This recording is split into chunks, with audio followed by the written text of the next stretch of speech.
आज मैं आपको पटना यूनिवर्सिटी लेके आई हूँ। यहाँ छात्र संघ का चुनाव होने वाला है। इसकी पूरी तैयारी जोरों शोरों पे चल रही है। हमारे साथ ऐसे ही कुछ नेता है जिन्होंने अपना आज नामांकन किया है। बात करवाती हूँ मैं इन नेताओं से। जी, क्या नाम है आपका? अभिलेख कुमार राय। आप सभी को मेरा नमस्कार। मैं AIDSO के तहत नामांकन किया हूँ प्रेसिडेंट पद पे।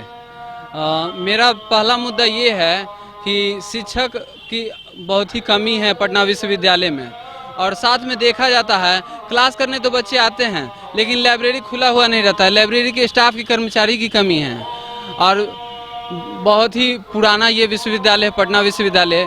यहाँ पर मरम्मत नहीं होता है, यहाँ पे ध्यान नहीं दिया जाता है। साथ में सेंट्रल यूनिवर्सिटी का एक मुद्दा उठा था, लेकिन उसमें बताइए अगर सेंट्रल यूनिवर्सिटी होगा तभी बच्चे यहाँ पढ़ेंगे अच्छे। बिना सेंट्रल यूनिवर्सिटी के स्टेट गवर्नमेंट के तहत भी ये बहुत आगे तक जा सकता है। और हर साल हमेशा देखते हैं जो फीस बढ़ते जाता है। मान लीजिए गरीब के बच्चे कैसे पढ़ेंगे? फीस एक स्तर से रहना चाहिए कम में, ताकि हर समाज के बच्चे उसमें पढ़ सकें। शिक्षा विरोधी नीति मतलब आपका ये कहना है कि यूनिवर्सिटी की फ़ी गरीब बच्चों के लिए ज़्यादा है? जी ज़्यादा है, बहुत ज़्यादा है। अगर मान लीजिए उसमें आधा भी कर दिया जाए तो बहुत सारे बच्चे जो ग्रेजुएशन के बाद सोचते हैं जो PG में एडमिशन ना ले, वो भी लेने लगेंगे, क्योंकि PG की फ़ीस बढ़ जाती हैं। इंटर के बच्चे ग्रेजुएशन में थोड़ा दिक्कत लेते हैं एडमिशन लेने के टाइम में। और टीचर का जो क्वालिटी होता है उसमें भी बहुत ही काफ़ी कमी आ चुकी है पहले के तुलना में। पहले हमारे यहाँ से बहुत बड़े बड़े नेता बने, बहुत अधिकारी बने, लेकिन अब के समय में पटना विश्वविद्यालय में हमेशा देखते हैं मारपीट, लड़ाई झगड़ा के ही मुद्दा रहता है। मतलब आपका ये कहना है कि अभी शिक्षक उस कैटेगरी के नहीं है जैसे आप चाह रहे हो, बस यहाँ पे मारपीट, दंगा फसाद यही देखने को मिल रहा है? हाँ, क्वालिटी में कमी है टीचर के। बेस्ट क्वालिटी के अगर टीचर आएंगे तो वो अच्छे से बच्चों को समझाएंगे तो बच्चे समझ जाएंगे। आज मामला ऐसी हो गई है मैडम कि यहाँ शिक्षा का निजी हाथों में दिया जा रहा है। शिक्षा का निजीकरण किया जा रहा है। निजीकरण होने से जो आम घर के छात्र हैं वो शिक्षा से वंचित हो रहे हैं। तो ऐसे हालात में देखिए आप, NEP 2020 जो एजुकेशन पॉलिसी पास किया गया, ये बहुत खतरनाक पॉलिसी है। हम लोग भी चाहते हैं कि इस पॉलिसी में जो छात्रों को शिक्षा से वंचित करने का योजना है इसको वापस लेना चाहिए, क्योंकि इसके तहत विद्यार्थी को अधूरी शिक्षा दिया जा रहा है, सेमेस्टर वाइज शिक्षा दिया जा रहा है। सेमेस्टर वाइज शिक्षा देने से हो रहा है कि खाली आप फॉर्म भरा रहे हैं और छात्रों से पैसा का वसूली कर रहे हैं। पहले भी एग्जाम होते थे, 1-2 साल पे होते थे। अगर आप देखिए तो अगर पढ़ाई के लेवल को हम उतना ज़्यादा थोप के कहते हैं ना कि जैसे पहले था कि नहीं हमें इतना पढ़ना ही है, बट आज के समय में सरकार चाह रही है कि पढ़ाई के प्रेशर को कम किया जाए ताकि स्टूडेंट अपने आगे के लिए भी कुछ कर सके। प्रेशर कम करते तो, लेकिन बार बार तो सेमेस्टर वाइज पैसा ले रहे हैं छात्रों से। और पूरी पढ़ाई जब तक पूरा शुरू से अंत तक पूरा छात्रों का मूल्यांकन नहीं होगा तो पूरी पढ़ाई नहीं होगा, तो पढ़ाई अधूरी हो जाएगा। एक सेमेस्टर पढ़ो, दूसरी सेमेस्टर गायब कर दो। और साथ ही साथ तो सरकार का ये, इसमें सरकार की नीति ये है ना, जैसे आपने एक सेमेस्टर किया, आपको मान लीजिए किसी और फील्ड में जाना है तो सरकार ये चाहती है कि आपका वो पढ़ाई ड्रॉप ना हो के आप उसको बाद में कंटिन्यू कर जाते थे। कहीं फील्ड में जाने के लिए किसी को रोक थोड़े था। हमें पहले तो फिर वो पढ़ाई छूट जाती थी ना, क्रॉस लग जाता था बीच में। अब है कि सरकार ने चांस दिया है आपको। बच्चे जैसे मौका मिलेगा तब ना, पहले पढ़ने का मौका मिले तब तो पास फेल की बात होगा। एजुकेशन पे राज्य सरकार 30% खर्च करेगी और सेंट्रल गवर्नमेंट 10% खर्च करेगी। अब आज राज्य और पहले 30% तो ले आओ, तो उस सब कोई सरकार नहीं कर रही है, कोई भी सरकार नहीं कर रही है। हम सभी सरकारों से मांग करते हैं कि शिक्षा बजट को बढ़ाइए।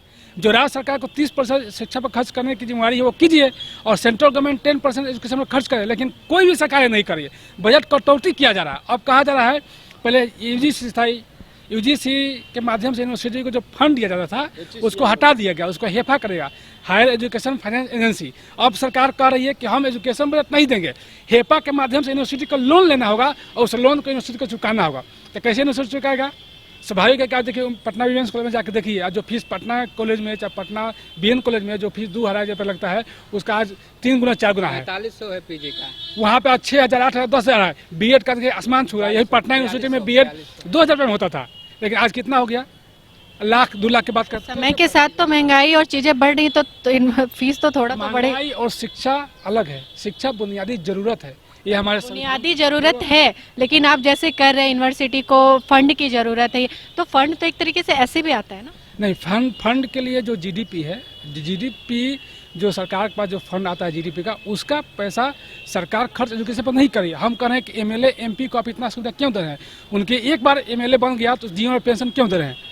वो ये मुद्दा अलग है, ये तो आपको फिर अलग बाहर निकल के उठाना पड़ेगा, पर यूनिवर्सिटी में तो ये सब जुड़ा हुआ है। हम कह रहे हैं एजुकेशन बजट बढ़ाइए, कोई भी सरकार हो एजुकेशन बजट बढ़ाइए, छात्रों देखिए कैसे यूनिवर्सिटी में आएंगे। यूनिवर्सिटी में शिक्षकों के पद पर बहाली कीजिए, लाइब्रेरी को 24 घंटा खोलिए, नॉन टीचिंग स्टाफ की बहाली कीजिए, खेल कूद की व्यवस्था कीजिए और स्पोर्ट के साधन को उपाय कीजिए। पटना यूनिवर्सिटी में देखिए स्पोर्ट का कोई भी ऐसा ग्राउंड नहीं मिल पाएगा। साइंस कॉलेज था तो वहाँ पर अभी मेट्रो का बन रहा है, आधा जमीन चला गया। पटना यूनिवर्सिटी देख रहे हैं बाउंड्री डिस्टर्ब पूरा चल रहा है, तो आधी जमीन तो पटना यूनिवर्सिटी चली गई जो बची हुई थी। कहाँ बच्चे पढ़ पा रहे हैं, कहाँ माहौल है। कुछ जगह जैसे मगध महिला कॉलेज में गई थी, वहाँ पे मैंने देखा सरकार ने बहुत कुछ काम किया है, जिम बनाया है लड़कियों के लिए, अच्छा न्यू हॉस्टल बनाया, काम तो कुछ तो हो रहा है। ये काम सभी जगह करने की जरूरत है। अच्छा काम सरकार कर रही है तो अच्छा काम तो है ही। जो नहीं हो रहा है, मेन बुनियादी चीज़ नहीं हो रहा है कि शिक्षकों के पद पटना यूनिवर्सिटी में आज भी 50% ज़्यादा बहाली है, उस पर कहीं बहाली नहीं हो रहा है, स्थायी बहाली नहीं हो रही है, एडॉप्ट पर हो रहा है, अस्थायी बहाली नहीं हो रही। नॉन टीचिंग स्टाफ की बहाली अस्थायी कहीं नहीं हो रहा है, पूरे बिहार में ही नहीं, पटना यूनिवर्सिटी में नहीं कर रहे, बिहार में कहीं नहीं हो रहा है। आज पटना यूनिवर्सिटी को छोड़ दिया जाए तो पटना में सेशन 6 महीना भी लेट चल रहा है कोरोना के चलते, लेकिन बिहार के और यूनिवर्सिटी है देखिए 2-2 साल 5-5 साल में ग्रेजुएशन पूरा हो रहा है, तो छात्रों का भविष्य कहाँ जाएगा?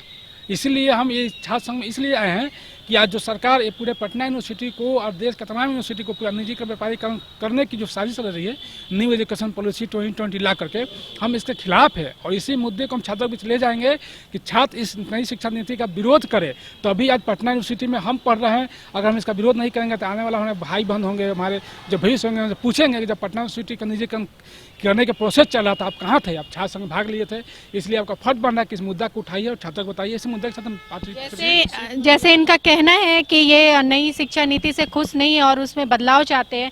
ये जो इनके कैंडिडेट हैं, ये ऑल इंडिया डीएसओ से आ रहे ये कैंडिडेट, और इनका यही मुद्दा है कि ये नई शिक्षा नीति में बदलाव चाहते हैं। और बहुत भी ऐसे मुद्दे हैं जो गरीब छात्रों के लिए फ़ी की कमी हो, सीट में भी कमी है, उसको भी बढ़वाना चाह रहे हैं। शिक्षकों की जो भर्तियां हैं उसको पूरी की जाए, शिक्षा पद्धति की भी तरफ ध्यान दिया जाए। बहुत सारी ऐसी बातें हैं जो इस इलेक्शन में उभर के सामने आ रही हैं। अभी कल भी इलेक्शन का जो लास्ट डेट है नामांकन का, उसके बाद 19 तारीख को इलेक्शंस होंगे और उसी दिन रात में रिजल्ट आने हैं। तो देखते हैं इस बार हमारे पटना यूनिवर्सिटी से किसका झंडा फहराता है।